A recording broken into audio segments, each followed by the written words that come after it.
That only Miis of the same sex can do so. That only Miis of the same sex can engage in romantic relationships. That only works for Miis with the same... Oh, wait.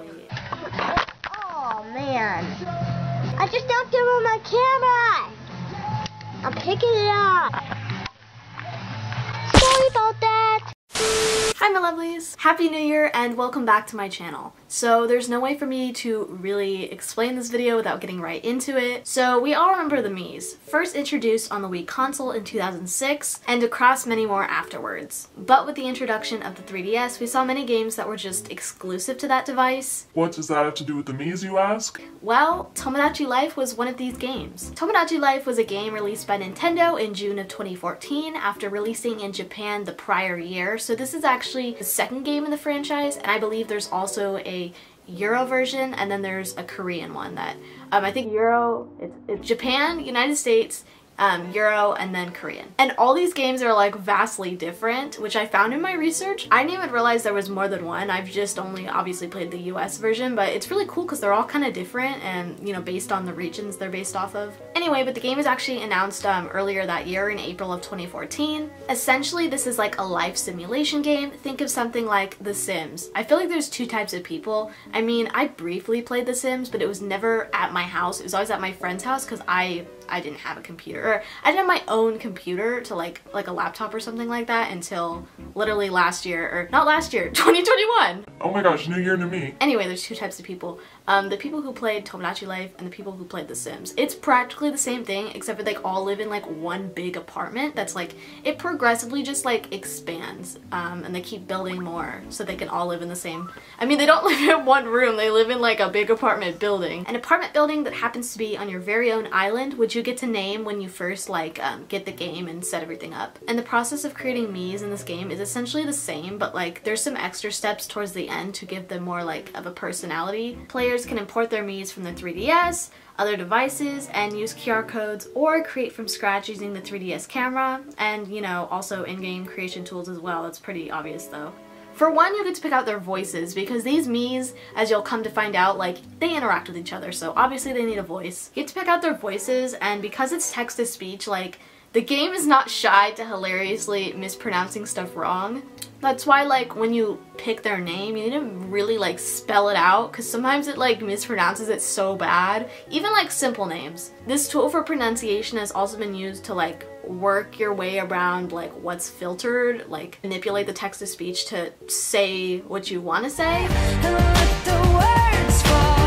Like, pretty quickly people have learned how to basically work a way around what's filtered out in this game and like stuff you can't say, like swearing. But the final step in this process is you get to fill out a little personality quiz about your Mii. This part has always been kind of fun to me. Basically, there's 16 different personality types in this game, and based on how you fill it out, they get put into one category. Questions like, are you quirky or are you more on the normal side? You know, stuff like that, and they categorize you and put you in a personality group. And I think it's just honestly to help you connect with the other Miis and like interactions you make. So depending on how you fill it out, you can give your Mii essentially the personality type you want if you're recreating like a family member or like a character. But unlike the Wii where they're like in a enclosed space, Miis can do many things in this game. They have tons of things to do on the island, such as eating, trying on different outfits, and even getting their own job at the supermarket and other shopping places on the island. And a lot of like leisurely activities that I didn't mention. But as more Miis are introduced and populate your island, tons of different interactions can occur between them, such as friendship, romance, rivalry, and even bizarre musical numbers.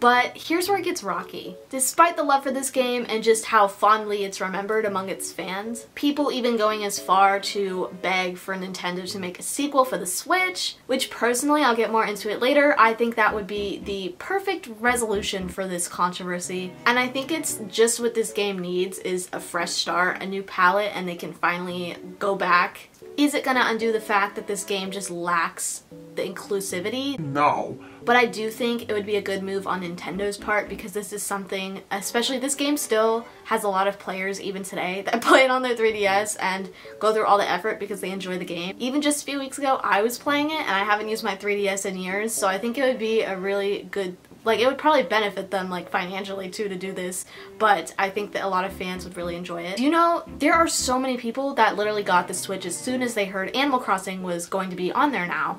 That would be me with Tomodachi Life. Literally, I would never have bought something so fast in my life. But besides how much I love this game, let's dive into the painful truth of how badly it's aged.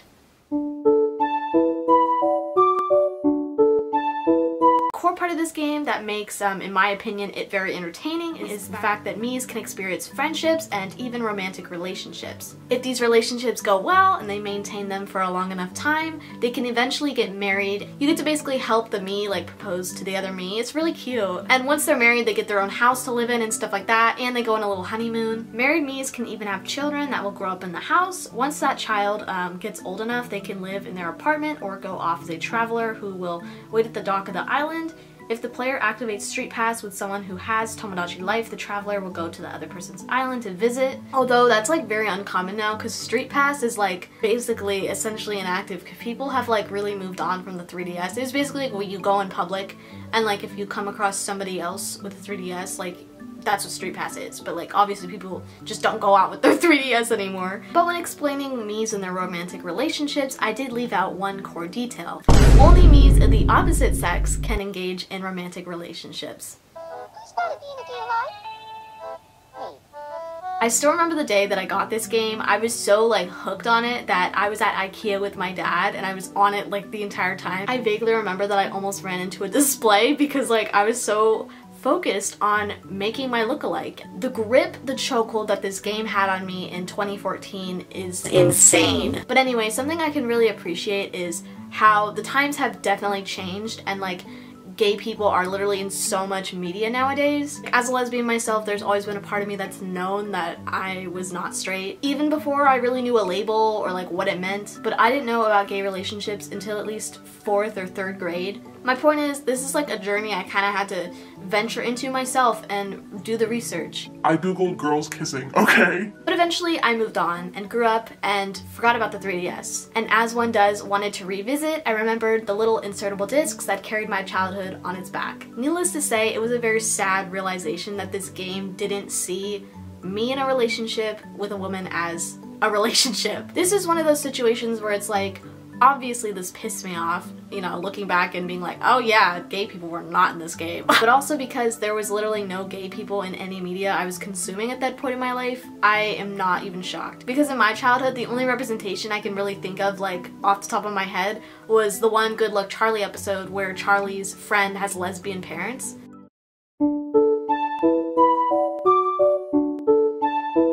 Now this is something Nintendo did actually address, initially after the backlash this game received when it started rolling out in America from both fans and gay organizations alike.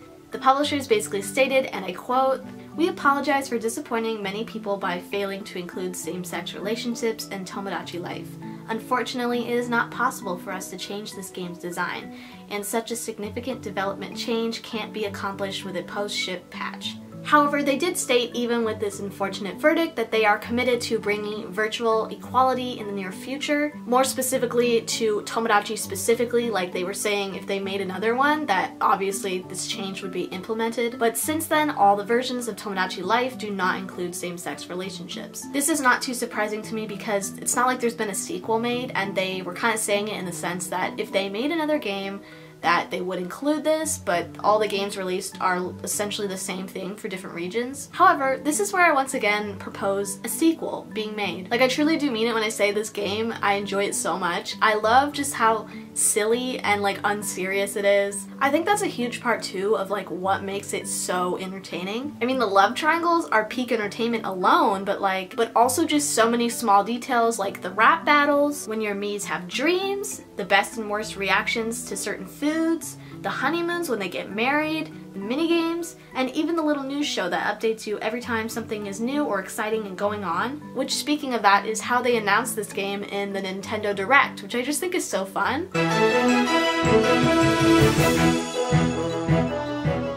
And I'm back. Bill Trinan here from Nintendo of America.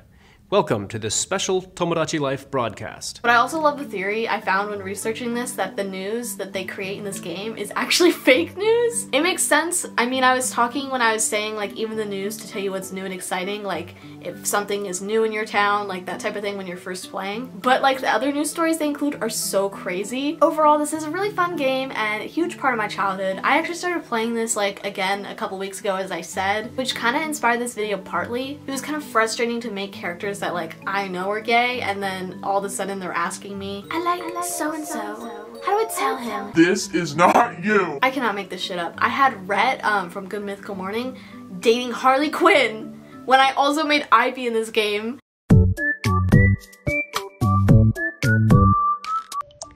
Rhett from fucking Good Mythical Morning is in love, and the only person he's friends with is fucking Harley Quinn! I have feelings for Harley. No! Tell her. Stay away from her! You know what? I just want to see how this plays out. I want you to get rejected. Act desperate. I'm setting you up. Yeah, setting you up. Tower? Okay, I'll get ready and then do it. Nothing would make me happier than being your boyfriend. Oh Please my go out. god.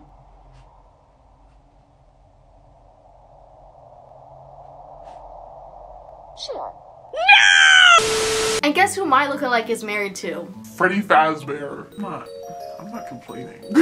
Point being, I have a lot of hope for this game, especially after hearing Miitopia actually added gay relationships due to the controversy of Tomodachi Life when they added it to the Switch in 2021. Even though there are no typical expressions of a clear relationship such as marriage, kissing, sharing a bed, etc., other than the two characters having like heart eyes viewing their relationship. Comment down below if you've played Miitopia or like the new version of Miitopia, because I've never played either, so I feel like me judging this is a little unfair essentially. I can't be like, well, that's ridiculous, they don't even have affection. I'm very curious for anyone's thoughts on how they've incorporated that in the game. All I can say is I did read a brief article on this when researching because I was very interested. I honestly had no idea they even released this and added that aspect to it, and it was very interesting to me. I think they did a good job. That's just my opinion from reading it, but I don't even know what this game is really about. All I know is that people also have a conspiracy theory about how it's similar to the little game at the carnival you can play in Tomodachi Life. I don't remember what it's called. Basically, they think that game is inspired